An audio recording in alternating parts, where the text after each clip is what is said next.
Coverage now from your local election headquarters. Within the past hour, the Ohio Supreme Court denied a request by two Democratic lawmakers to move the entire Ohio primary to a summer date.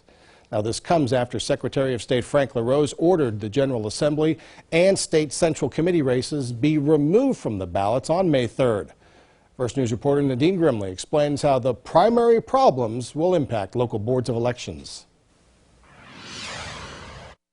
A day after Secretary of State Frank LaRose directed County Board of Elections to remove State House, State Senate, and State Central Committee contests from the May 3rd primary, elections workers spent the day proofing the revised sample ballots. It would have been nice if they could have come to an agreement. We would have had maps in effect and had one election, but since that is not a possibility, I think we need to move the election. But the decision to move the May 3rd primary lies solely on state lawmakers. Only the General Assembly can determine when we hold an election and when that is to be. So they have yet to rule whether we're going to have two elections or how this is all going to play out. This all comes as early voting for the May 3rd primary is scheduled to begin in less than 2 weeks. As of right now, County Board of Elections have been directed to proceed with the remaining races and issues for the scheduled primary.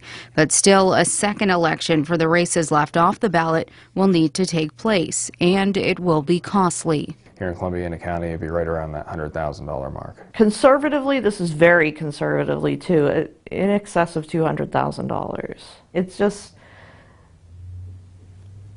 so expensive to do, all at the cost of the taxpayers, and it's confusing to voters. And to be selfish, it's hard on election workers too. In Trumbull County, Nadine Grimley, WKBN 27 First News.